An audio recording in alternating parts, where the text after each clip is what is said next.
Assalamualaikum warahmatullahi wabarakatuh. Alhamdulillahirabbil alamin wa bihi nasta'inu ala umuri dunya waddin wassalatu wassalamu ala asrofil anbiya'i wal mursalin. Asyhadu an la ilaha illallah wahdahu la syarikalah wa asyhadu anna Muhammadan abduhu wa rasuluhu la nabiyya ba'dah. Allahumma sholli ala Muhammad wa ala ali Muhammad. Bapak Ibu guru SMK Muhammadiyah 1 Klaten yang kami hormati, puji syukur kita haturkan kepada Allah Subhanahu wa Ta'ala, yang mana pada siang hari ini kita semua dapat berkumpul bersama di aula SMK Muhammadiyah 1 Klaten Utara dengan keadaan sehat walafiat tanpa suatu kurang apapun. Yang kedua, sholawat serta salam semoga selalu tercurahkan kepada junjungan kita Rasulullah Muhammad Sallallahu Alaihi Wasallam, yang kelak di hari akhir kita nantikan syafaatnya. Bapak Ibu guru SMK Muhammadiyah 1 Klaten Utara yang kami hormati, pada siang hari yang sedikit mendung ini, semoga kita tidak kehilangan semangat dalam menghadiri acara diseminasi modul budaya positif dari rekan kita Ibu Latifah Elia Rosita, Sarjana Teknik,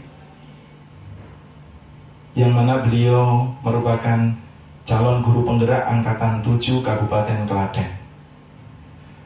Maka dari itu, untuk mempersingkat waktu, saya sebagai moderator akan memandu jalannya diseminasi modul budaya positif dari calon guru penggerak Angkatan 7, yaitu Ibu Latifah Elia Rosita, Sarjana Teknik.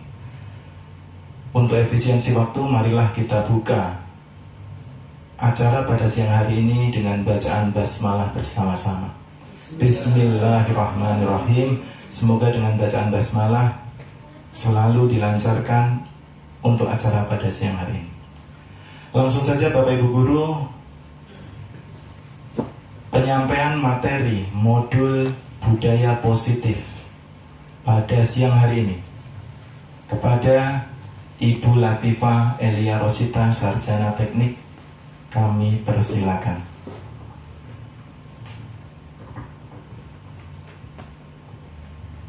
Terima kasih pada Pak Yuli Suntoro yang telah memberikan kami kesempatan.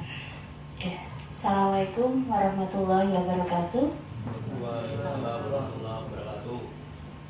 Alhamdulillah rabbil alamin, wassalatu wassalamu ala asrofil anbiya'i wal mursalin wa ala alihi wa ashabihi ajmain.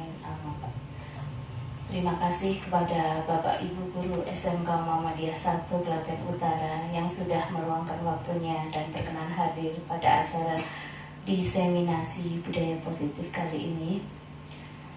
Puji syukur kami panjatkan kehadirat Allah Subhanahu wa Ta'ala yang telah memberikan kita nikmat sehat, sempat sehingga kita bisa berkumpul di aula SMK Muhammadiyah 1 Klaten Utara ini.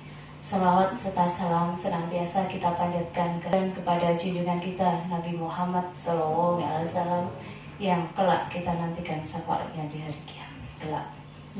Bapak Ibu guru semuanya, pada kesempatan siang hari ini nanti kita akan belajar bareng, sharing bareng tentang materi budaya positif yang sudah kami dapatkan di Diklat Calon Guru Penggerak Angkatan 7 Kabupaten Klaten ini. Jadi ini nanti di sini kita belajar bareng, intinya seperti itu. Saya akan menyampaikan apa yang sudah saya dapatkan dan semoga dari apa yang sudah kita dapatkan ini nanti bisa kita terapkan di sekolah kita tercinta ini.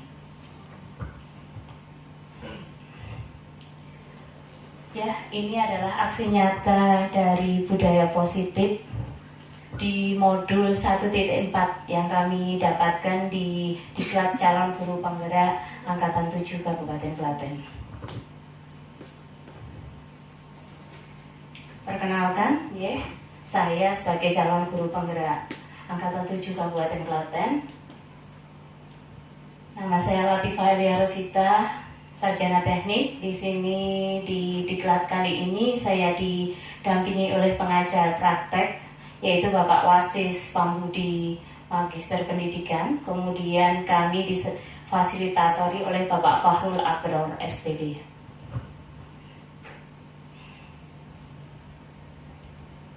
Ya, kita namakan acara pada siang hari ini diseminasi budaya positif. Nah, apa saja yang nanti kita pelajari di sini? Kita akan belajar bareng. Ada beberapa konsep utama dari modul budaya positif. Yang pertama, nanti kita akan belajar mengenai disiplin positif dan nilai-nilai kebajikan universal. Yang kedua, kita akan belajar mengenai teori motivasi, hukuman, penghargaan, dan restitusi. Yang ketiga, kita akan belajar mengenai keyakinan kelas. Kemudian tentang kebutuhan dasar manusia. Ada juga kita akan belajar 5 posisi kontrol. Dan yang terakhir kita akan belajar mengenai segitiga restitusi. Ini semua adalah materi yang saya dapatkan di modul 1.4 di Diklat Calon Guru Penggerak Angkatan 7.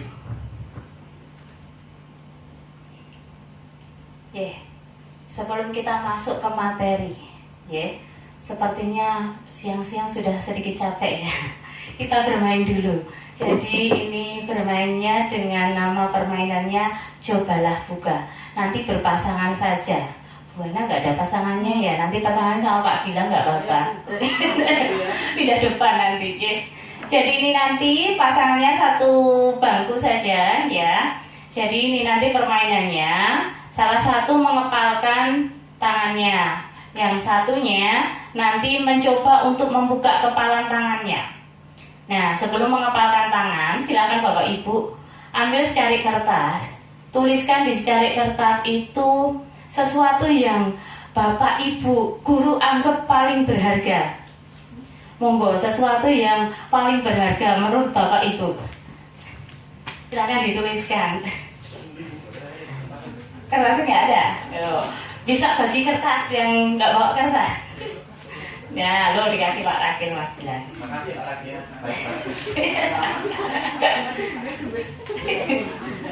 Baik,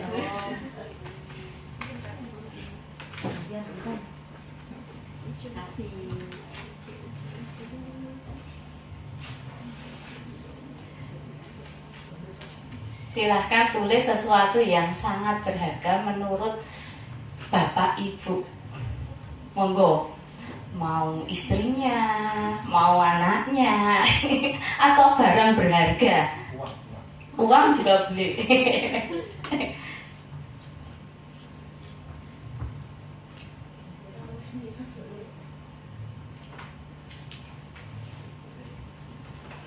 Salah satu aja, satunya yang mencatat, satunya nanti yang berusaha untuk membukanya. Ya. Jadi misalnya Pak Udin dengan Pak Ragil yang mau punya sesuatu yang berharga, yang mau dikepal tangannya siapa? Pak Ragil, misalnya yang mau mengepal Pak Ragil, berarti yang berusaha membukanya Pak Udin. Membuka kepalan tangannya Pak Ragil. Ya, Pak Gilang boleh sama Pak Yuri. Buana.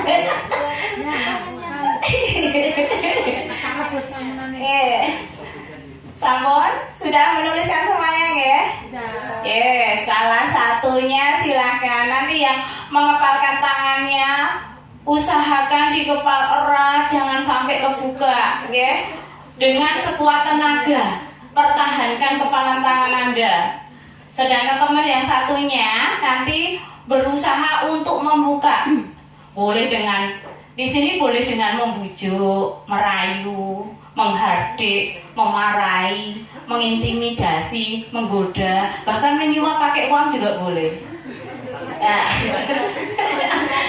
silakan kepalan tangan temannya dicoba dibuka.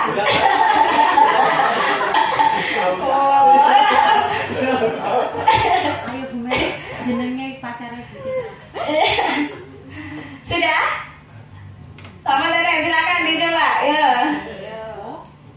Nggih. Ya, 1 menit mawon, enggak usah lama-lama. Boleh merayu boleh, iming-imingi boleh, memarahi boleh.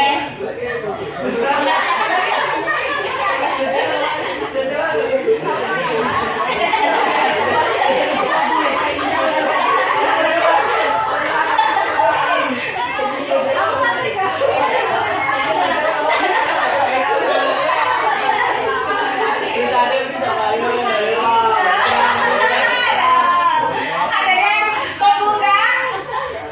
Ada. Wah. Gimana perasaannya yang membuka tadi Pak Rakil? Kok sampai bisa terbuka? Saya dipaksa, Bu. Wah. Pemaksaan dia Iya. berarti karena kalah tua. Siapa lagi? Bu Bu Fitria. Kenapa kok bisa kebuka? Saya kuat atau tenaganya. Ada bujuk itu. Dibujuk terus bisa tepat. Oh ya, karena bujukan berarti. Yang satu Pak Rakil tadi karena paksaan, sedangkan Bu Fitria karena bujukan. Oke, ya Bapak Ibu, intinya dari permainan ini apa?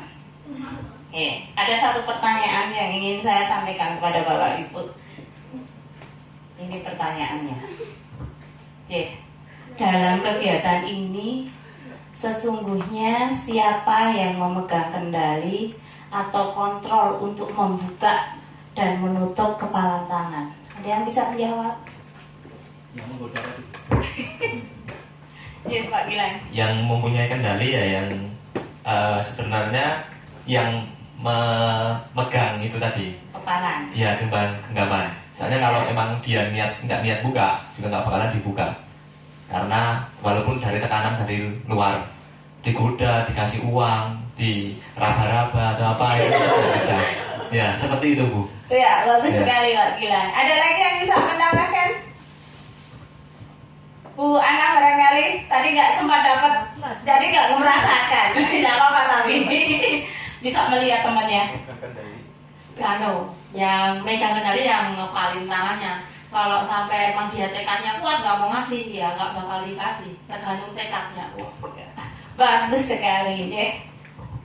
Ya, jadi di sini yang memegang kendali atau kontrol dalam membuka dan menutup kepalan tangan ya diri kita sendiri. Tergantung dari diri kita sendiri. Tergantung juga dari kebutuhan dasar apa yang ingin kita penuhi di sini. Ya, kalau tadi mungkin Pak Rakil kebutuhan dasarnya baru pengen dipaksa sehingga dia wis tak buka aja daripada tanganku lorong mungkin gitu. Ya bisa jadi pegang kendalinya wis daripada tanganku lorong itu tadi termasuk Bu Fitria tadi juga seperti itu ya. Oke, lanjut ya. Nah, ini yang selama ini terjadi miss ya, mengenai miskonsepsi tentang makna kontrol. Yang pertama ada mengenai ilusi guru mengontrol murid. Maksudnya apa? Terkadang kita itu saat ngajar, aku itu bisa pegang kendali anak-anak, ya kita bisa mengontrol anak-anak kita. Kamu terlambat, tak kontrol gue kudu mana tahu, wong gue telat gitu kan. Nah, sebenarnya ini adalah sesuatu yang miss ya. Sebenarnya murid kita itu tidak bisa kita kontrol. Dia kenapa bisa kita kontrol? Karena dia menyerahkan dirinya untuk kita kontrol. Jadi sebenarnya yang mengontrol ya murid kita sendiri. Cuma dia pada saat itu daripada ribet, kurang pelajaran, aku tak manut baik ya gitu. Kadang-kadang siswa seperti itu. Jadi itu adalah miss yang selama ini kita terkadang salah tangkap ya. Yang kedua yaitu ilusi bahwa semua penguatan positif, efektif dan bermanfaat. Nah, penguatan positif itu misalnya bujukan ya. Selama ini ketika anak kita bersalah, yes, terkadang kita membujuknya, terus merayunya, kita merasa bahwa ini adalah sesuatu yang efektif untuk mengendalikan anak biar berbuat sesuai dengan yang kita inginkan. Padahal itu untuk jangka waktu yang lama, mungkin anak menyadari aku gitu, aku punya diri sendiri, aku nggak ingin dikontrol. Nah, mungkin lama-lama dengan apa pujukan kita atau rayuan kita sudah nggak mempan lagi nanti lama-lama. Jadi itu ilusi yang sering kita saat ini miskonsepsi. Berikutnya ilusi yang ketiga, bahwa kritik dan membuat orang merasa bersalah dapat menguatkan karakter. Nah, ini yang sering ya kita lakukan. Terkadang saya juga jadi wali kelas 12 ME yang luar biasa itu. Ya, saya sering sebelum ikut CGP itu saya sering gini, Mas, mbok yo mesake gitu ya. Orang tuamu sudah gini-gini, kamu sekolah seenaknya. Nah, itu kan jadi itu membuat anak terus merasa bersalah. Berasa bersalah terus mau berbuat yang lebih baik. Nah, ini sebenarnya suatu kesalahan. Karena ini sebenarnya kita menanamkan kontrol yang buruk, ya, penilaian yang negatif pada diri anak tersebut, sehingga dia menilai dirinya sendiri itu negatif, buruk. Aku kok tadi kayak gini, aku kok orang yang tidak memasake wong tuaku. Nah, jadi penanaman terhadap penilaian dirinya sendiri, dia merasa buruk, aku loh elek gitu. Nah, ini yang tidak seharusnya kita lakukan. Ya. Ilusi yang keempat, bahwa orang dewasa memiliki hak untuk memaksa. Ya, ini yang selama ini juga kita mungkin terapkan sama anak-anak kita. Kowe kudu manut aku hidup burumu gitu kan. Selama ini mungkin seperti itu. Nah, ini sebenarnya juga bukan hal yang baik. Yang nanti ini juga akan menimbulkan tadi, kalau berkepanjangan maka anak akan menyadarinya, dan ini bisa, kalau memaksa ini bisa menimbulkan dendam pada anak itu.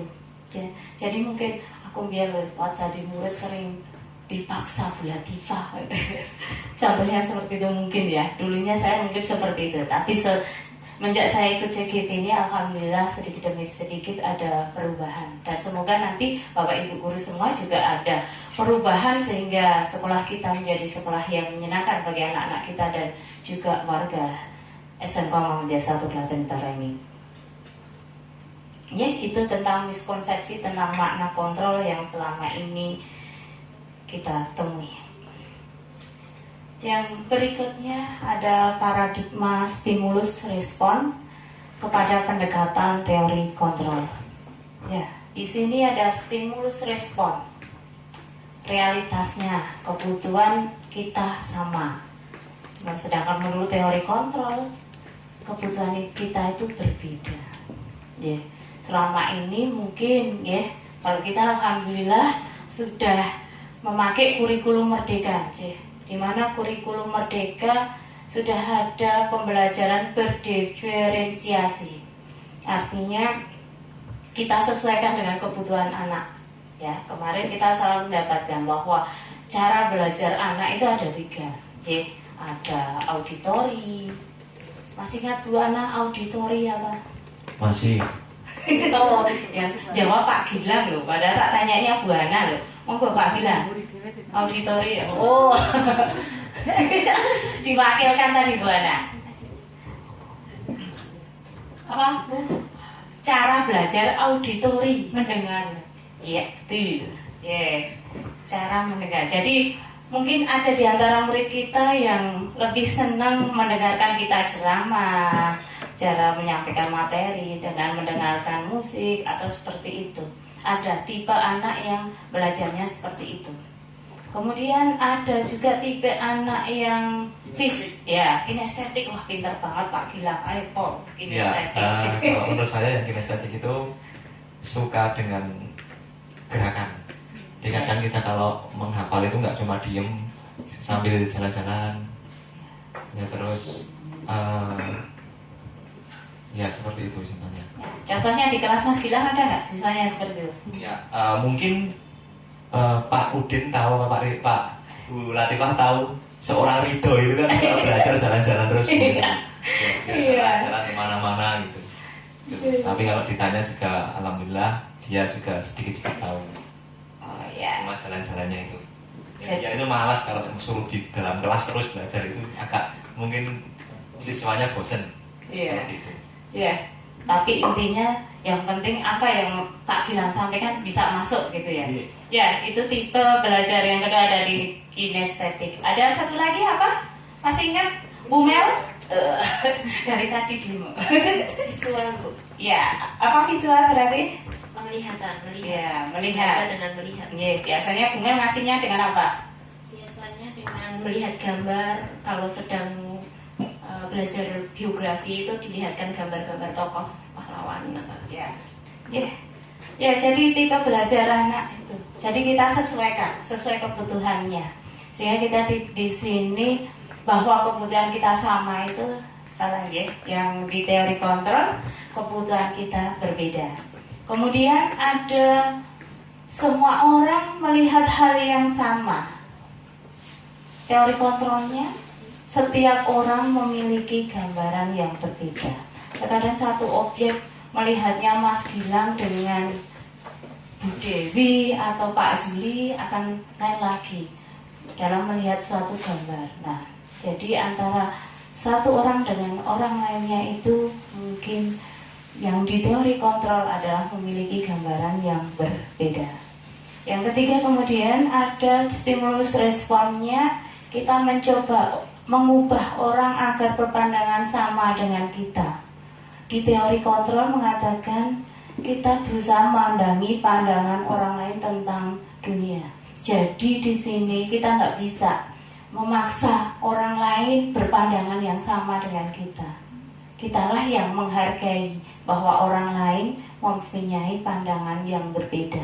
Di sini artinya tidak ada memaksa ya orang lain harus berpandangan sama seperti kita. Kemudian stimulus respon yang berikutnya, perilaku buruk dilihat sebagai suatu kesalahan. Sedangkan teori kontrol mengatakan semua perilaku memiliki tujuan. Jadi ketika anak kita misalnya, banyak sekali ya, terkadang kita temui kalau sudah hari Ahad libur, kemudian Seninnya, nah anak-anak kan ya Hilik mandi itu susah sekali ya. Jadi banyak sekali yang terlambat. Nah, terkadang kita langsung just telat, mesti bangun kesiangan. Padahal masih banyak alasan. Anak, kemarin saya juga menemui, ibu aku dihukum. Lah ngapa dihukum? Aku telat. Lah gak jelaskan tadi. Wes tak jelaskan, gak percaya gitu. Jadi kita mulai sekarang harus sudah membiasakan. Pahami dulu. Jadi kenapa dia terlambat? Ya. Jadi di sini sekali lagi keterlambatan tidak melulu adalah perilaku buruk dari siswa. Mungkin ada tujuan kenapa dia terlambat tadi. Ya, berikutnya stimulus respon, orang lain bisa mengontrol saya. Nah, ini teori kontrolnya hanya Anda yang bisa mengontrol diri Anda sendiri. Jadi tadi kepalan tangan tadi ya. Banyak yang mengatakan Bu Ana, Pak Gilang tadi mengatakan bahwa yang bisa mengontrol kepalan tangan kita membuka dan menutup hanyalah diri kita sendiri. Ya, sama di sini artinya saya bisa mengontrol orang lain. Stimulus responnya seperti itu. Tapi teori kontrolnya mengatakan, ya, kita tidak bisa mengontrol orang lain. Nah, di sini ada stimulus respon yang mengatakan pemaksaan ada pada saat bujukan gagal. Nah, ini yang biasa kita wis dibujuk angel. Aksine tak paksa wae. Tak piye-piye yo angel wis paksa ae. Gelem ra gelem butuh manut. Ya, kadang kita seperti itu ya dulu. Wah, karena cowok-cowok semua ya. Jadi siswanya angel-angel wis manut ae penak gitu kan.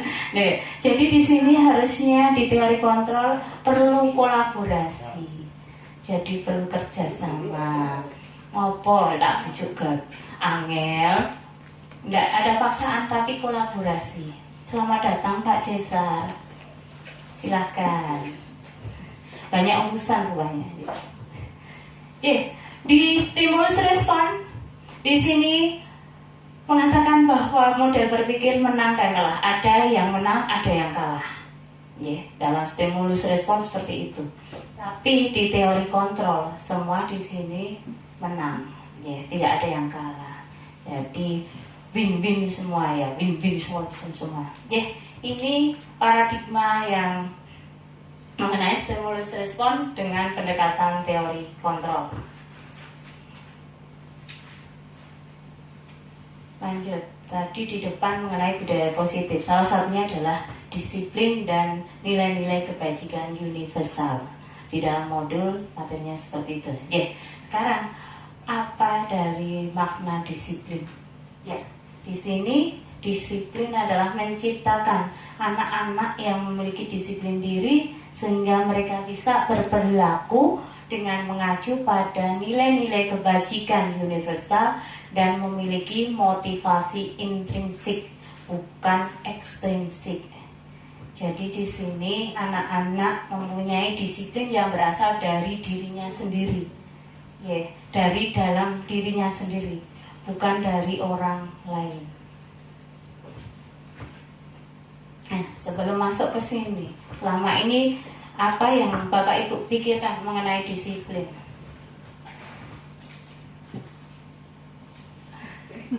Bu Aulia ngantuk kayaknya.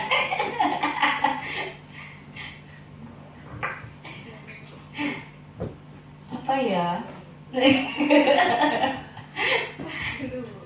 Pas dulu. Ada yang mau? Ya, Bu Ulan.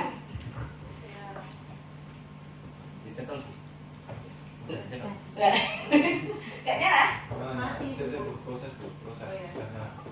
nyala.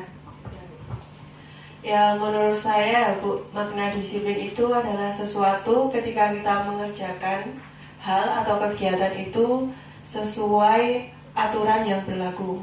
Karena kan dalam aturan itu bisa menumbuhkan kata disiplin. Terima kasih. Ya, tenun pendapatnya Bu Bulan, Bu Citra ya, ini guru yang paling muda ini. Menurut saya, makna disiplin itu adalah ya ketika siswa itu mampu menaati secara peraturan yang dimiliki oleh sekolah. Ya, berarti disiplin di sini Bu Bulan dan Bu Citra disiplin lebih pada taat peraturan, betul deh. Jadi nanti kita akan mengenal lebih dalam. Kalau di sini kan makna disiplin menciptakan anak-anak yang memiliki disiplin diri sehingga berperilaku dengan mengacu nilai-nilai kebajikan universal dan memiliki motivasi intrinsik.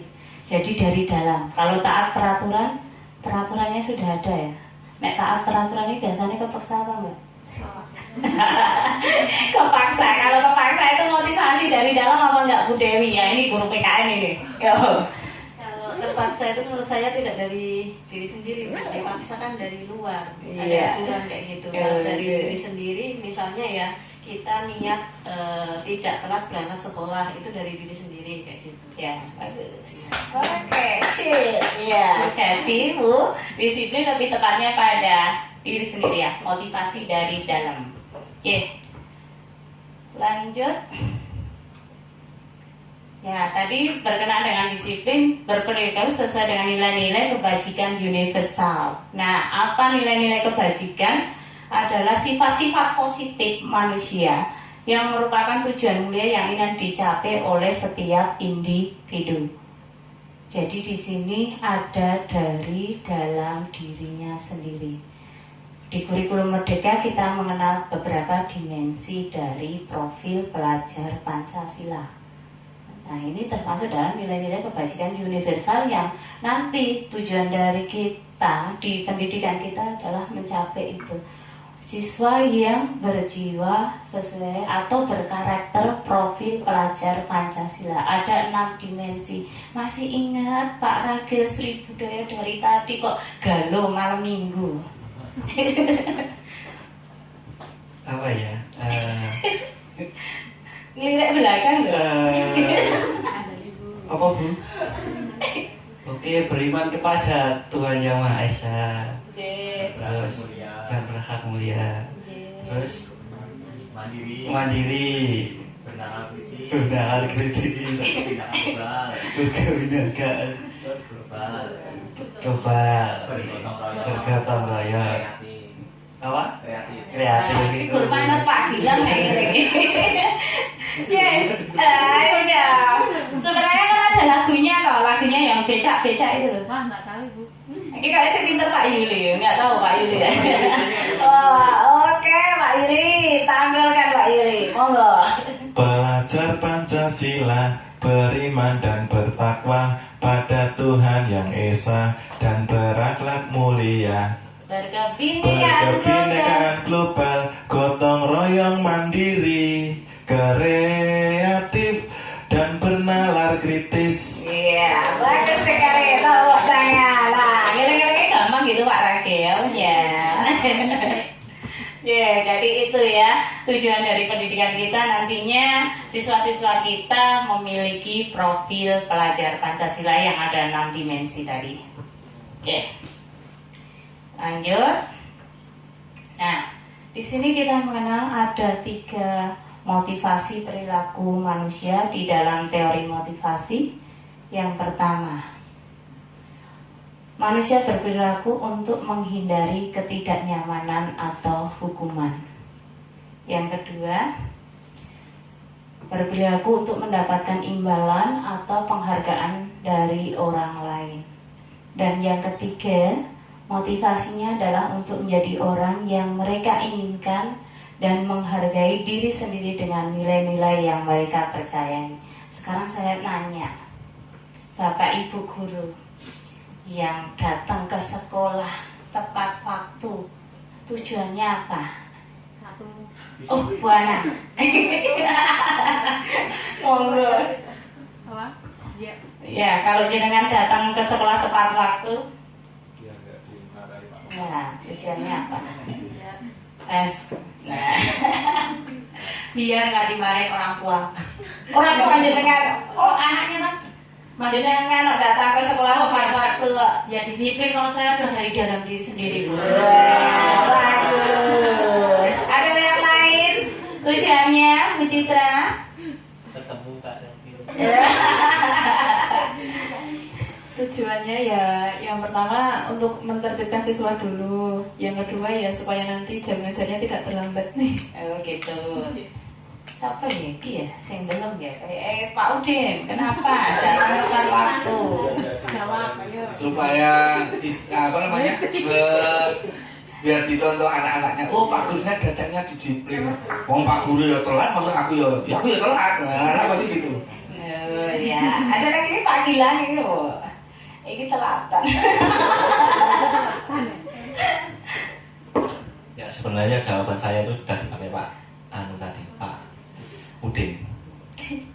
Mungkin Pak Yuni ada jawaban yang lain. Ya kalau saya biar dipuji Pak Kepala Sekolah. dan kita sergap. Biar kelihatan sergap. Jadi kalau motivasinya tadi Bu Ana sudah dari dalam diri sendiri, bagus sekali ya. Kalau Bu Citra tadi apa? Biar dicontoh murid-murid ya. Ya, biar dicontoh murid-murid, berarti di sini kalau dicontoh murid-murid berarti apa ya? Masuk di mana ini? Ya, penghargaan ya, biar dicontoh. Kalau Pak Udin tadi juga sama ya. Penghargaan. Jadi yang terbaik sebenarnya motivasi yang ketiga, seperti Bu Ana, dari dalam diri sendiri. Bagus, pertahankan ya. Oke. Lanjut, jadi ini nanti yang diharapkan dari anak-anak kita juga memiliki motivasi perilaku yang dari dalam diri sendiri. Bukan karena untuk menghindari ketidaknyamanan, terlambat karena takut dihukum. Misalnya banyak yang anak-anak itu kadang masuknya, kalau terutama masuk siang itu, masuknya jam 12.30, datangnya jam 12.45, kok terlambat. Besok tidak diulang ya, iya Bu, besoknya diulang lagi. Nah nggak dihukum ya bilang ini wae. Jadi motivasinya hanya hukuman. Kemudian ada lagi perilaku, terkadang anak kita rajin ke sekolah, seragaman ke sekolah. Iya, aku kalau kayak gini seragam mangkat tuh nanti aku dapat ribet tok Bu, dapat ribet dari wali kelas aku. Ada yang seperti itu ya. Nah, tapi diharapkan dari murid-murid kita motivasinya adalah nomor 3 ini. Jadi menghargai diri sendiri dengan nilai-nilai yang mereka percayai. Lanjut. Nah, di sini ini ada perbedaan antara hukuman, konsekuensi, dan restitusi. pernah dengar ini ya, Bu? Hukuman, konsekuensi, dan restitusi. Di dalam hukuman ini adalah sesuatu yang menyakitkan yang harus terjadi. Tidak nyaman untuk murid dalam jangka waktu yang panjang. Ini korbannya ingin mendapatkan keadilan. Di hukuman ini murid akan merasa tersakiti dan juga akan membenci peraturan. Masih Bapak Ibu memberikan hukuman pada murid? Masih ya. Mulai hari ini nanti mohon jangan ya. Karena ini sesuatu yang menyakitkan, tidak nyaman untuk jangka panjang. Mungkin kita wis barbar ya, kita nggak pernah gagas ya, kita ngasih hukuman ke murid. Tapi terkadang anak itu kan menyimpannya ke dalam hati untuk jangan, aku tahu dihukum koyo Pak Cesar, wah aku sakit hati, tak titeni kowe Pak Cesar. Wis nek ketemu aku ora tak luruhi. Mati jajak ya. Terus juga terkadang anak di sini akan menimbulkan benci terhadap peraturan dengan hukuman itu. Yang kedua perbedaannya dengan konsekuensi. Di sini kita kenal konsekuensi. Di konsekuensi itu adalah sesuatu yang harus terjadi. Ini juga sama, tidak nyaman untuk murid, tapi kalau hukuman tadi dalam jangka panjang, maka di sini konsekuensi hanya dalam jangka pendek. Ketika anak melanggar saja, di sini korbannya bisa diabaikan. Kalau tadi korbannya kan mendapatkan keadilan ya, di sini maka di konsekuensi bisa diabaikan. Ini sama, konsekuensi ini murid dibikin tidak nyaman.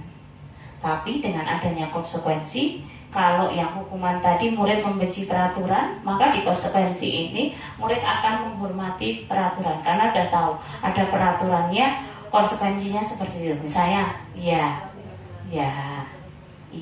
seperti itu. Jadi kalau kita terapkan di sekolah biasanya ya ada peraturan, datang terlambat, konsekuensinya adalah nanti pulangnya terlambat 30 menit dari teman-temannya. Sehingga ada kerjaan khusus biasanya menghafal surat-surat pendek. Itu konsekuensi. Kemudian ada restitusi. Nah, dari ketiganya ini yang paling bagus adalah restitusi. Di restitusi ini adalah merupakan pilihan. Kalau tadi di kedua-duanya membuat murid tidak nyaman, maka di restitusi ini akan menguatkan murid bahkan dalam jangka waktu yang panjang. Ya, di sini korban mendapatkan ganti. Kalau tadi kedua-duanya pada hukuman dan konsekuensi ini murid tidak nyaman karena adanya ini ya, imbas dari peraturan, maka di sini murid akan mendapatkan penguatan. Di sini murid akan menghargai diri sendiri dan orang lain karena sudah tahu. Sehingga dari ketiga ini adalah yang paling bagus restitusi. Jadi diharapkan nanti Bapak Ibu Guru menerapkan restitusi ini untuk mengganti hukuman dan konsekuensi. Selanjutnya, contohnya ya. Ini ada contoh kata-kata yang dipakai dalam hukuman, konsekuensi dan restitusi. Kalau di hukuman, misalnya peraturannya ini kan sudah jelas. Datang terlambat kamu, ya misalnya datang terlambat kamu harus pulang nanti. Lainnya pulang jam 2, kamu pulang setengah 3. Wes kudu manut, pramanut awas. Nah itu contoh hukuman. Jadi ada kata-kata awas. Ya, tadi membuat tidak nyaman murid.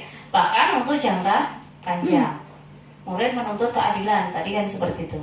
Untuk konsekuensi ini kata-katanya lebih halus daripada hukuman. Jadi di sini menanyakannya dengan nada yang lebih lirih ya. Apa peraturannya Mas? Kalau terlambat pulang setengah 3 dan ya Bu, lebih halus. Terus sedangkan yang restitusi, kata-kata yang bisa dipakai. Nah kalau tadi pakai masih ada embel-embel peraturan, maka di sini kata-kata yang dipakai apa? Apa yang kami yakini. Jadi yang sudah diyakini dalam hatinya.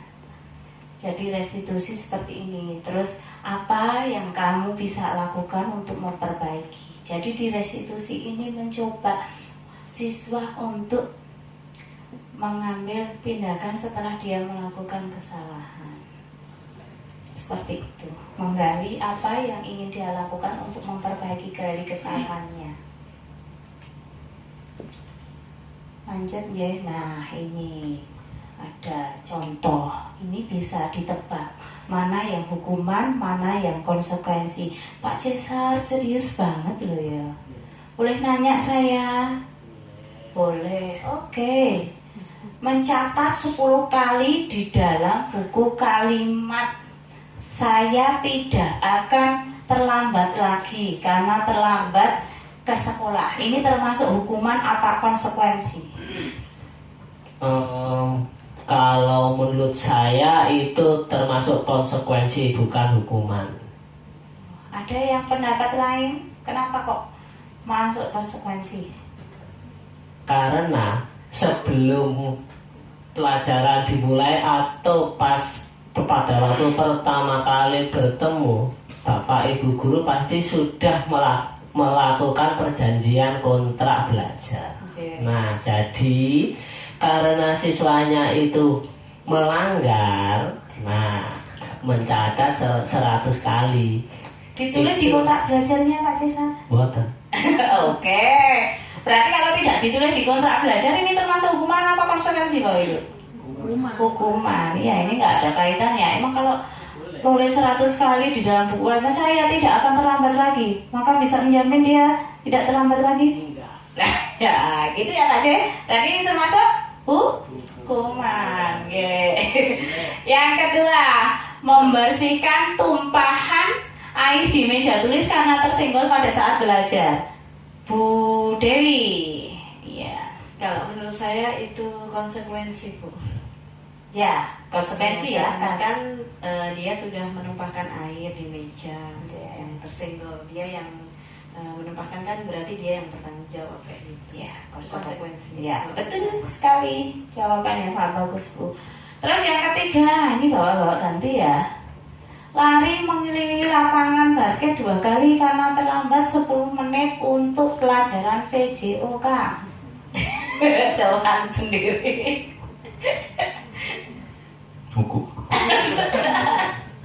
Hukuman, Bu. Hukuman. Ada pendapat yang lain? Pak Yuli, hukuman atau konsekuensi ini? Hukuman, Bu. Hukuman. Hukuman. Terlambat 10 menit terus suruh mengelilingi lapangan basket 2 kali. Untuk pelajaran PJOK? Berhubungan nggak dengan pelajaran PJOK? Iya, berhubungan. Ya, berarti apa ya? Konsekuensi lah. Iya, konsekuensi. Iya, pelajaran PJOK kan ada hubungannya dengan pelajaran PJOK.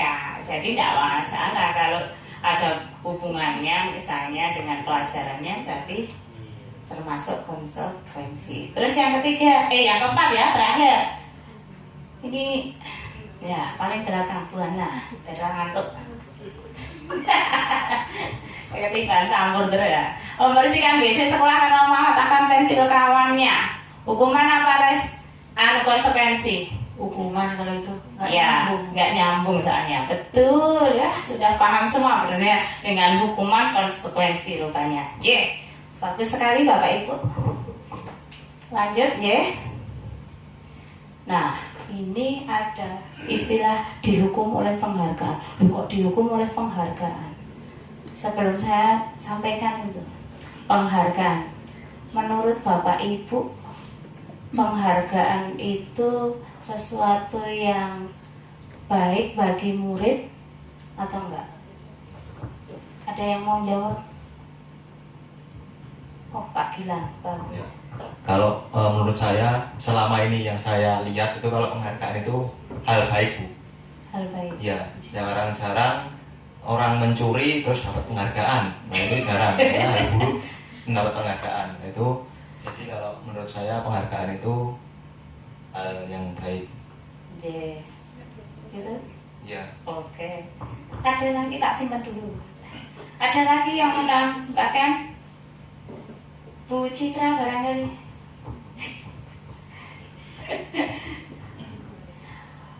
Penghargaan menurut Bu Citra itu adalah sesuatu yang baik bagi siswa apa enggak? Ya, menurut saya penghargaan itu sesuatu yang baik untuk siswa karena siswa mungkin jadi termotivasi untuk berbuat yang lebih baik lagi karena ada penghargaannya.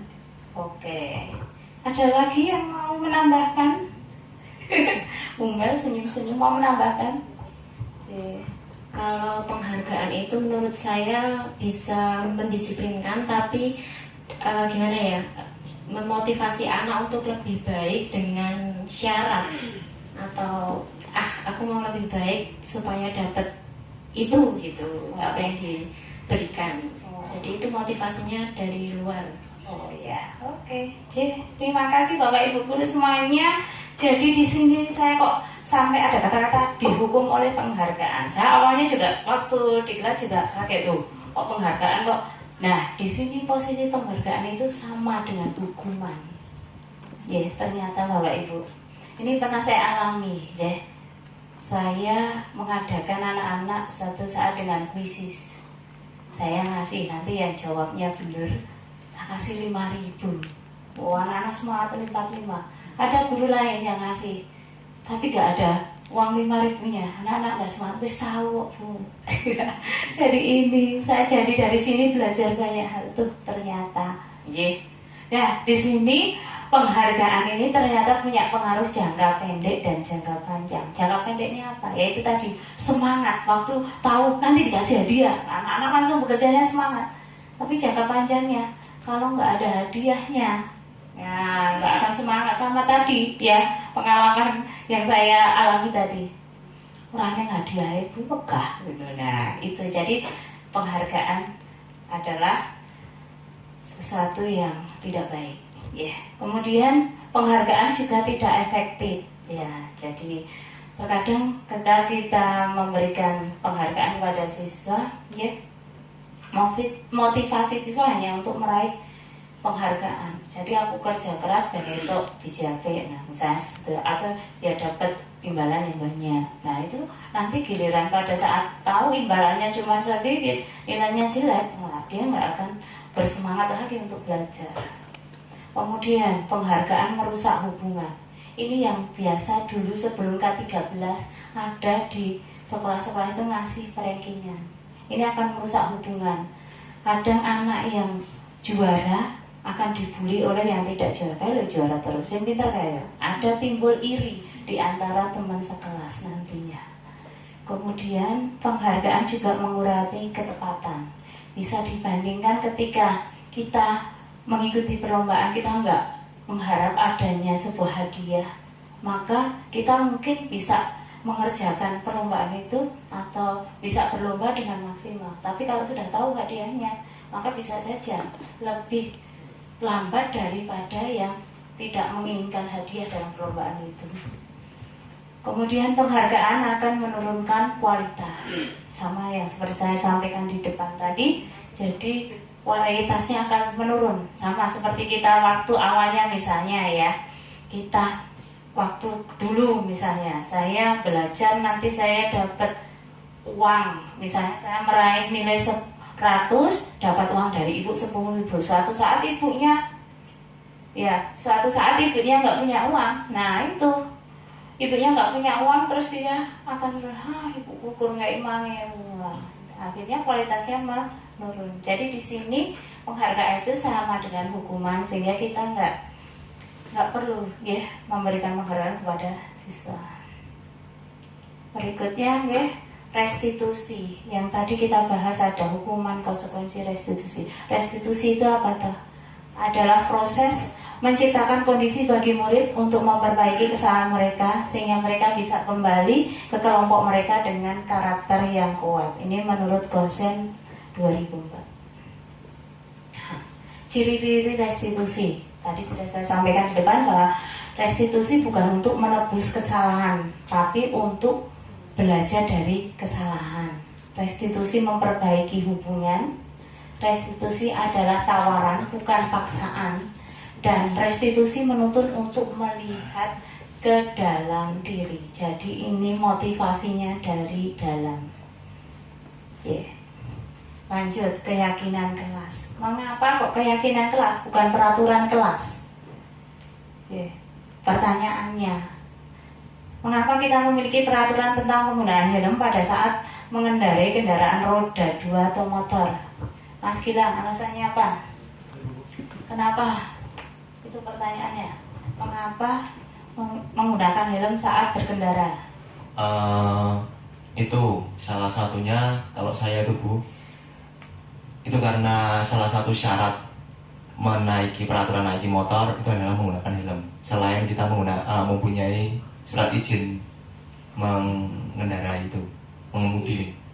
Jadi karena tak ada. Iya, taat peraturan. Oke, ada lagi yang menjawab selain taat peraturan? Pak Ragil. Alasannya pasti untuk melindungi kepala kita agar kalau terjadi kecelakaan bisa meminimalisir benturan.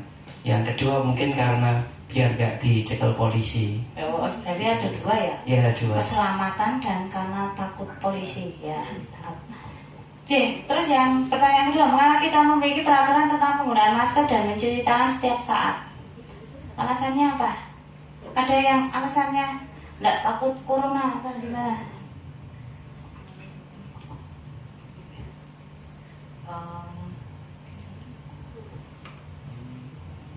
Agar terhindar dari bakteri-bakteri luar, menurut saya itu. Itu, oke, berarti Umel. Iya, demi kesehatan. Oke, jadi yang Umel menjawab demi kesehatan ya, nomor 2. Yang tadi nomor 1 Pak Gilang menjawab demi taat peraturan ya. Terus Pak Ragil menjawab keselamatan. Nah, jawabannya kalau nomor 1 itu tentang keselamatan, nomor 2 kesehatan, maka itu yang kita sebut ini Bapak Ibu. Nah, ini adalah suatu keyakinan yang ada dari diri kita. Ini merupakan nilai-nilai kebajikan. Ya, jadi kalau ini tadi pakai helm untuk keselamatan dan mencuci tangan itu untuk kesehatan, berarti ini nilai-nilai yang kita yakini. Jadi kalau tadi Pak Gilang ada peraturan takut dicekel polisi, nah itu bukan suatu keyakinan. Nah, kalau nilai-nilai keselamatan dan kesehatan ini dijadikan kita sebagai keyakinan, maka dengan sendirinya ini akan lebih memotivasi kita dalam melakukannya. Karena ini adalah motivasi dari dalam. Kalau tadi taat peraturan itu adalah motivasi dari luar. Makanya kita menggunakan keyakinan kelas bukan peraturan kelas. Tahapannya dalam pembentukan keyakinan kelas, ini contoh yang saya lakukan di kelas 11 ND. Jadi keyakinan itu harus bersifat lebih abstrak daripada peraturan, lebih rinci dan konkret, berupa pertanyaan-pertanyaan universal, bentuk positif. Jadi jangan gunakan kata dilarang. Nah, itu semaksimal mungkin dihilangkan, jangan pakai. Hendaknya tidak terlalu banyak sehingga mudah diingat dan dipahami oleh semua warga kelas, bisa diterapkan di lingkungan tersebut. Dan di sini dalam membuat keyakinan kelas, semua anggota kelas harus berkontribusi di dalamnya. Ini dalam pembentukan keyakinan kelas yang kami lakukan. Yang pertama, anak-anak menuliskan pendapatnya tentang keyakinan kelas, kemudian menempelkan usulan tentang keyakinan kelasnya, lalu membuat poster keyakinan kelas. Setelah poster jadi, ditempel yang nanti bisa dilihat semua warga kelas setiap masuk kelas. Yang nanti kalau berupa keyakinan kelas, insya Allah semua akan menyadari dengan sendirinya. Lanjut ini contohnya. Ini di kelas 12 ME. Jadi menghormati semua guru dan menghargai sesama teman, menjaga ketertiban kelas, aktif mengikuti pelajaran dengan penuh semangat, fokus menggunakan gawe untuk keperluan belajar. Jadi di sini tidak ada kata-kata negatif ya, semuanya kata-kata positif. Jadi tidak ada dilarang menggunakan HP, ini diganti menggunakan gawe atau HP untuk keperluan belajar. Jadi hanya waktu belajar saja menggunakan HP-nya. Ngoten nggih Bapak Ibu, lanjut nggih. Oke, kebutuhan dasar manusia, saya agak cepat saja. Nggih, kebutuhan dasar manusia yang ada 5 kebutuhan dasar. Yang pertama bertahan hidup atau survival. Yang kedua adalah kasih sayang dan rasa diterima. Kebutuhan yang ketiga adalah kebebasan. Yang keempat kesenangan, dan yang kelima penguasaan. Masing-masing akan saya jelaskan berikut. Ya, yang pertama, kebutuhan bertahan hidup adalah kebutuhan yang bersifat fisiologis. Bertahan hidup misalnya apa? Kesehatan, rumah, makanan, itu adalah kebutuhan bertahan hidup. Jadi kalau anak-anak kita terkadang nggak semangat belajar, nggak boleh melehok bun. Nah, itu terkadang saya daripada nanti saat pelajaran juga mengganggu, bawa bekal, saya biasanya gitu, bawa Bu, saya kasih waktu 10 menit untuk makan. Setelah makan, nanti kita belajar. Nah itu anak-anak jauh lebih semangat.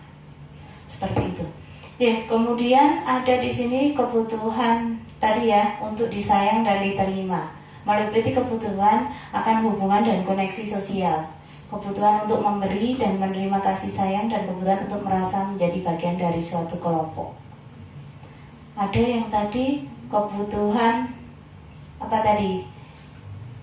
Penguasaan ya. Jadi kebutuhan penguasaan ini berhubungan dengan kekuatan untuk mencapai sesuatu, menjadi kompeten, menjadi terampil, diakui atas prestasi dan keterampilan, ingin didengarkan, memiliki rasa harga diri, ini termasuk penguasaan. Kemudian ada kebutuhan untuk bebas, yaitu kemandirian, otonomi, memiliki pilihan, mampu mengendalikan arah hidup seseorang, ini termasuk kebebasan. Kemudian kebutuhan akan senang, misalnya bermain, tertawa, itu contoh termasuk kebutuhan kesenangan.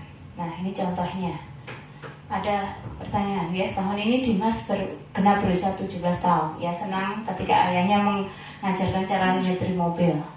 Setiap akhir pekan ia berlatih menyetir mobil. Ia terlihat senang sekali berlatih sampai akhirnya dia bisa menyetir mobil dengan baik dan lancar. Nah ibunya bertanya, apa yang membuat dia ingin bisa menyetir mobil? Nah jawaban Dimas ada ini, aku merasa bangga dan keren. Kalau jawaban Dimas aku merasa bangga dan keren, berarti kebutuhan yang dasar dari Dimas apa ini? Merasa bangga dan keren. Berarti penguasaan ya. Biar bisa jalan-jalan naik mobil sama teman-temanku. Kebutuhan apa ini? Iya. Kesenangan, betul. Aku senang bisa pergi ke tempat-tempat yang aku suka. Apa berarti? Pilihan itu berarti B, kebebasan. Oke. Menyetir mobil itu seru. Berarti apa ini? Kebutuhan apa? Kalau yang bangga tadi maaf ya, untuk merasa bangga dan keren itu berarti apa?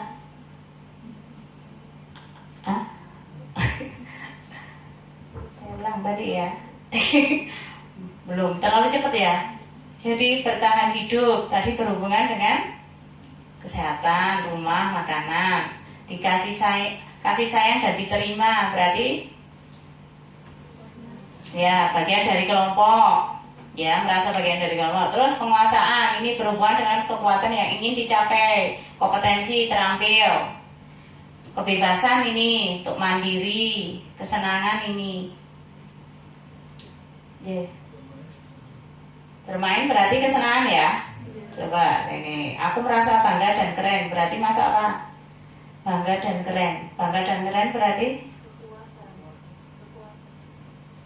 penguasaan ya, bangga dan keren. Karena dianggap diakui atas prestasinya. C. Terus di sini bisa jalan-jalan naik mobil sama teman-teman, kasih sayang. Aku senang bisa pergi ke tempat-tempat yang aku suka, berarti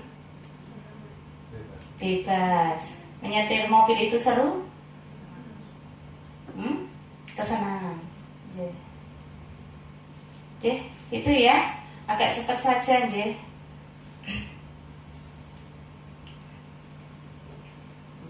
Ya, 5 posisi kontrol. Di sini ada 5 posisi kontrol. Yang pertama penghukum, yang kedua pembuat merasa bersalah, yang ketiga ada posisi teman, yang keempat ada pemantau, dan yang kelima adalah manajer. Nah, di penghukum ini biasanya menggunakan fisik atau verbal. Kalian lihat tadi, contohnya awas itu tadi ya. Terus membuat rasa bersalah, suaranya lebih lirih seperti yang saya contohkan. Kalau kamu seperti ini apa nggak kasihan sama orang tuamu? Nah, itu contoh membuat rasa bersalah.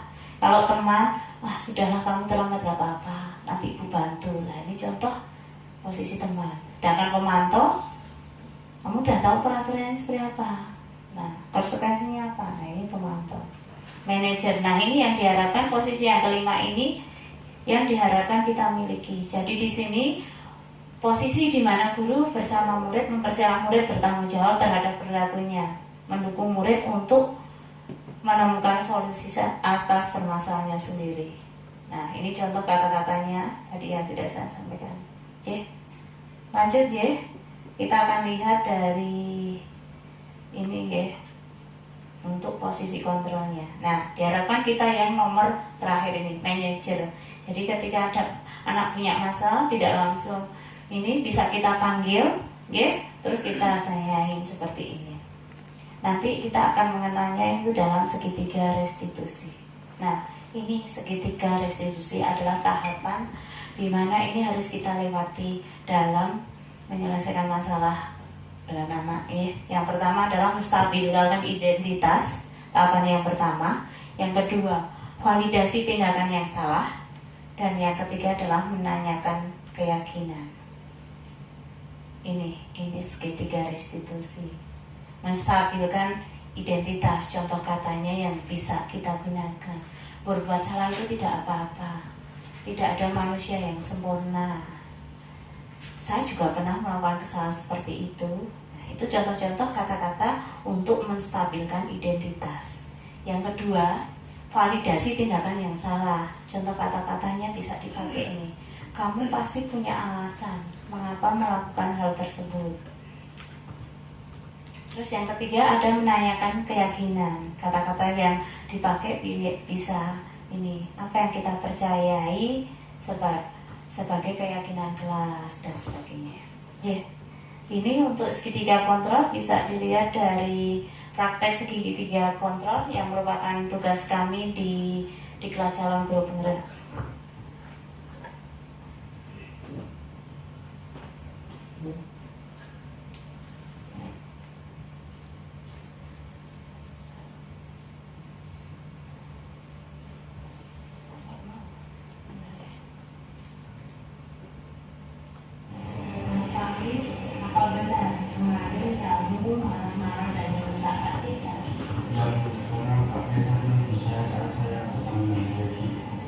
Bermain itu memang menyenangkan Mas Faiz.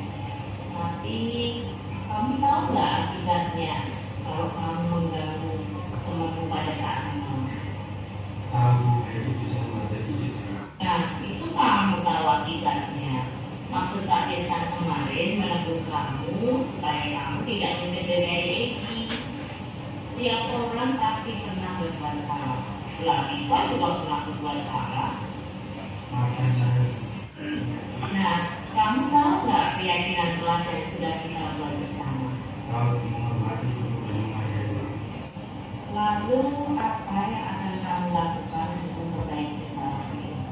Saya akan meminta maaf kepada Desa dan tidak akan mengulangi lanjut lagi. Saya akan mengikuti praktek dengan baik. Baiklah kalau begitu, Ibu hargai usaha kamu untuk memperbaiki diri. Saya terima kasih selagi saya tak mampu. Sama-sama Mas Faiz, tetap semangat dan jangan lupa untuk selalu melaksanakan keyakinan kelas. Silakan kembali ke kelas.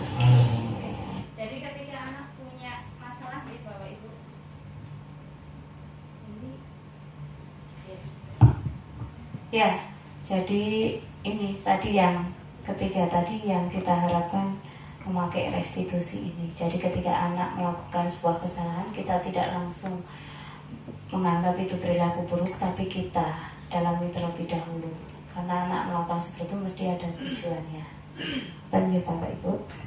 Lanjut. Ini lewat aja. Hampir sama. Selesai. Ngaten ya kayak berikut yang dapat saya sampaikan, kurang lebihnya mohon maaf. Semoga ada manfaatnya buat Bapak Ibu guru semua. Dari saya cukup sekian. Assalamualaikum warahmatullahi wabarakatuh.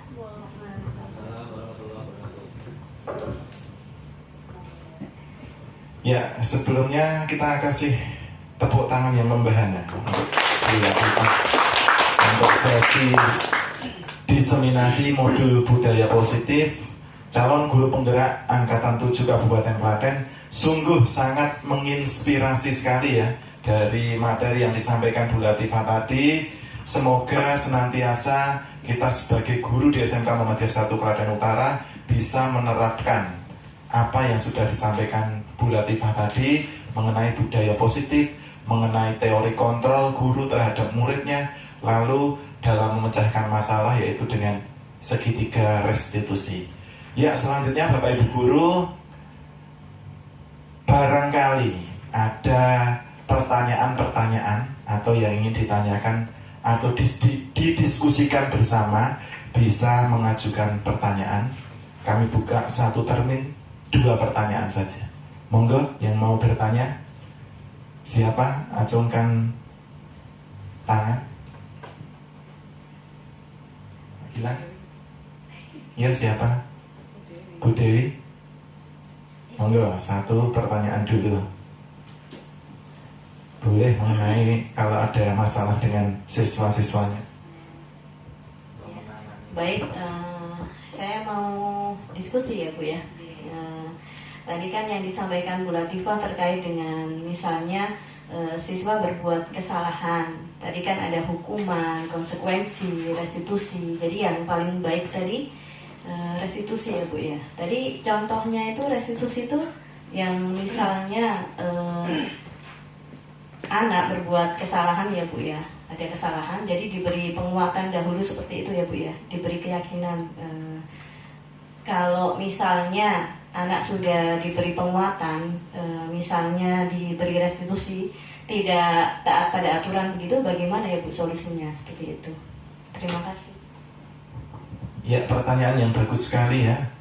Ya, monggo Bu Latifah dijawab. Kalau sudah direstitusi kok terus anak mungkin nggak ada perubahan, langkah selanjutnya apa? Monggo Bu Latifah bisa dijawab. Monggo. Ini adalah solusi terbaik dari anak. Kita mencoba untuk memberikan dengan tahapan segitiga restitusi ini. Karena ketika saya melakukan ini sama siswa, kamu lebih senang dengan cara guru menghukum atau dengan cara seperti ini? Anak menjawab, lebih seperti ini Bu, karena saya lebih dihargai. Jawaban anak seperti itu. Jadi lebih enak, saya tidak dimarahi. Jadi terkadang anak melakukan kesalahan itu karena ada tadi 5 kebutuhan dasarnya yang tidak terpenuhi. Sehingga di sini kan setiap dia melakukan kesalahan itu mesti punya tujuan. Contohnya tadi yang dilakukan si Faiz terhadap Pak Cesar tadi.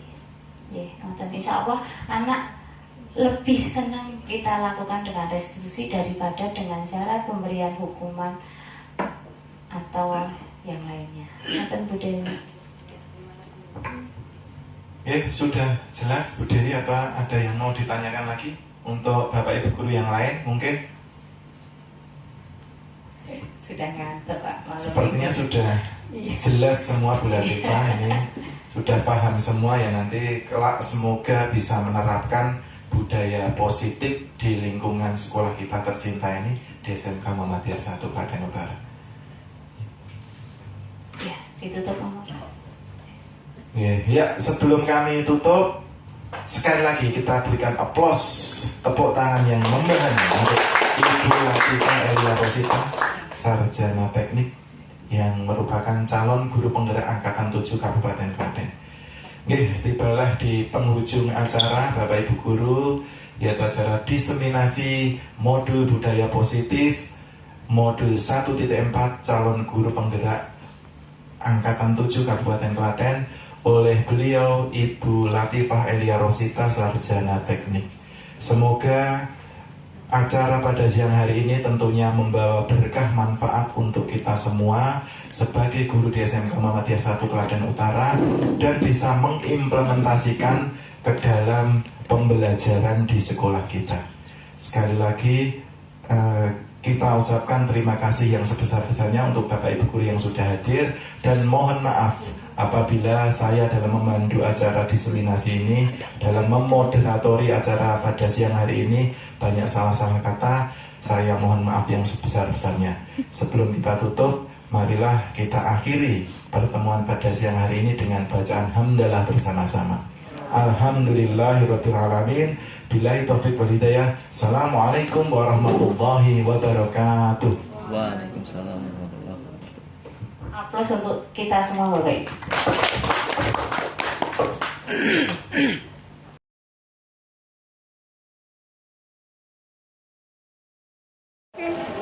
Assalamualaikum warahmatullahi wabarakatuh. Perkenalkan, nama saya Wulan dan saya adalah rekan sejawat dari Ibu Latifah Elia Rosita SD dan telah mengikuti adanya diseminasi budaya positif di lingkungan sekolah. Setelah saya mengikuti diseminasi tersebut, telah merubah pandangan saya terhadap apa yang telah saya lakukan dalam proses pembelajaran. Ternyata hukuman dan konsekuensi yang telah saya lakukan dalam proses pembelajaran itu kurang tepat dan harus diganti atau berubah dengan restitusi. Dengan restitusi telah memunculkan bagaimana proses pembelajaran yang tidak hanya berpusat pada guru tetapi juga berpusat pada siswa. Jadi adanya kerjasama guru dan siswa itu membuat proses pembelajaran itu menjadi lancar dan lebih aktif dalam pembelajaran. Terima kasih. Wassalamualaikum warahmatullahi wabarakatuh.